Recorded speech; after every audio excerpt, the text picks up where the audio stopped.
Legends.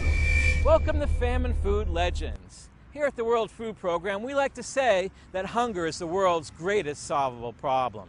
One of the most important things you can do when fighting hunger is to dispel the myths, to bust the myths about what happens to people in places where there is hunger. Because as Einstein said, information is not knowledge. Hear that sound?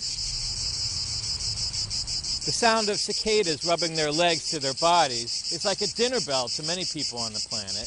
And I'm here with Paul Van Tom, who works for the UN's Food and Agriculture Organization, and he's going to tell us about why it is that people eat insects. Do people eat insects because they're starving? Absolutely not.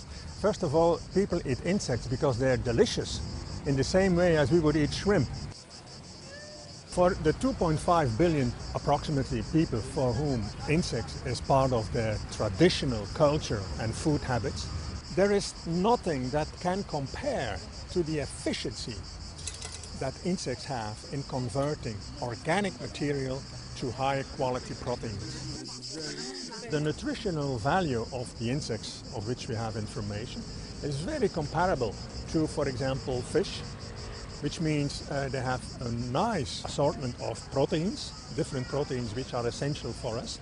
They are very rich in unsaturated fat, some of that also omega-3 fats. They also have vitamins, microelements like magnesium or copper.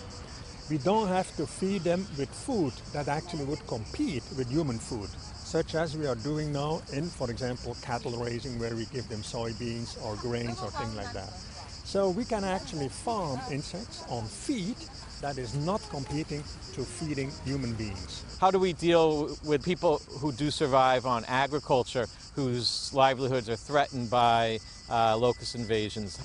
The case of the desert locust is very interesting.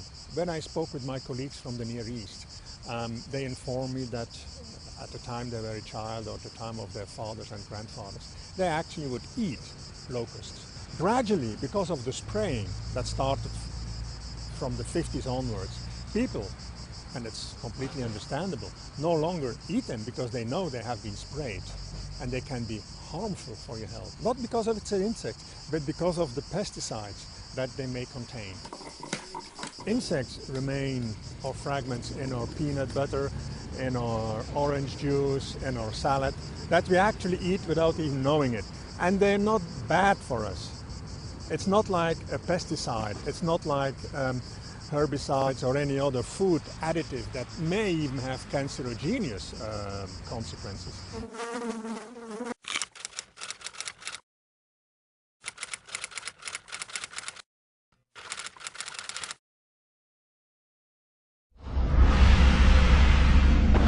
Famine Food Legends.